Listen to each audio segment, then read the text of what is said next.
false feelings of achievement. And usually you see those people who their amal is very bad and they complain, they talk about having lots of experiences. That's all from the jinn, because the jinn are not doing a security check on you and they just let you to see and experience anything you want to misguide you.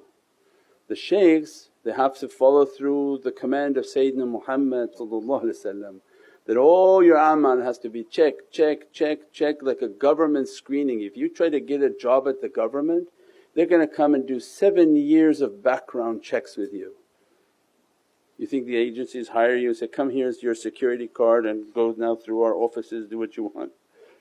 There's 7 years, they go through all your relatives and ask every question of where you worked, what you did, what you earned. Allah is much more thorough than that.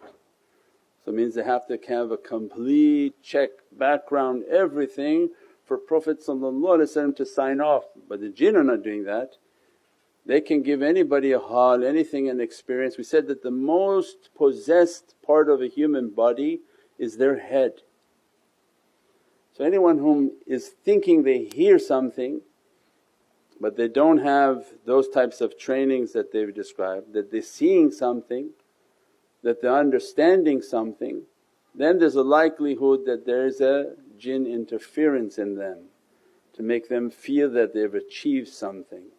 Because the achievement we just described is immense fire, immense difficulty, immense testings, security checks on your character, so that the character is good, and as a result then the heart begins to open. But Shaytan is standing right on the side saying, I'll open it for free, don't worry. But what he'll open is the hallucination with their head. He has no access into the heart and eternity. So then they'll accept the hallucination of the head until they reach to the punishment of the grave, where Allah says, you had opened your head, you allowed the shaitans to play with you and give you your hallucinations, and now the difficulty you face from that reality. But those whom Allah opened their hearts means their security checks were done, and as a result the grave becomes the conclusion of their khalwa and their achievement, when Allah at that time grants them to complete their ahad. I'm going to for this day complete my covenant upon you and finish the dress that I had promised you, that you weren't allowed to open on earth, I'll open in your qabr. So this has nothing to do with punishment anymore, this is a servant whom Allah has already authorized, then He completes His ni'mat upon them in the grave. So these are very complicated issues because many people may be listening and watching.